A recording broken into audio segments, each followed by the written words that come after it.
சென்னையின் பல்வேறு இடங்களில் அதிகாலையிலேயே போகி பண்டிகை களை கட்டியது. கூடுதல் விவரங்களை செய்தியாளர் அன்வர் வழங்கிட கேட்கலாம். வணக்கம் அன்வர், இது குறித்தான விவரங்கள்.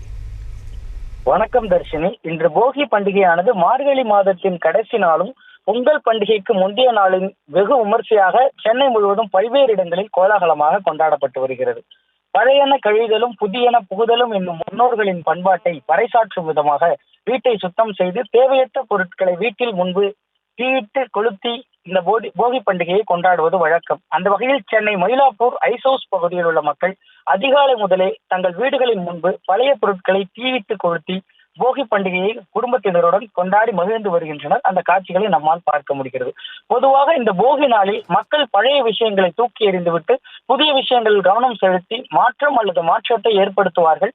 விடியற்காலையில் மக்கள் வீட்டில் மரக்கட்டைகள் மற்ற திட எரிபொருட்கள் மற்றும் பயனற்ற மர சாமான்களை கொண்டு நெருப்பை கொளுத்துவார்கள். இதன் மூலம் ஆண்டு கணக்குகள் முடிவடைந்து மறுநாள் அறுவடையின் முதல் நாளில் புதிய கணக்குகள் தொடங்கும் என்ற நம்பிக்கை.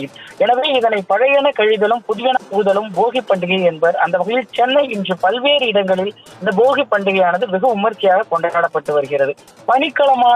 பனிக்காலமான மார்கழி மாதம் முடியும் நாளான இன்று போகியான இன்று அருகில் அண்டியிருக்கும் பூச்சிகள் விஷக்கிருமிகள் போன்றவற்றை அழிப்பதற்காகத்தான் பழையதை எரிக்கும் சடங்கை நடைமுறைப்படுத்தினர் ஐதீகம் என்ற நம்பிக்கை இருக்கிறது.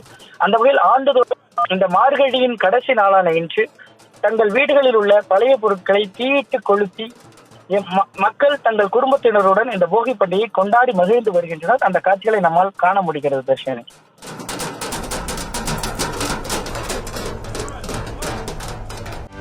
செய்திகளை உடனுக்குடனும் துல்லியமாகவும் தெரிந்து கொள்ள சப்ஸ்கிரைப் பண்ணுங்க.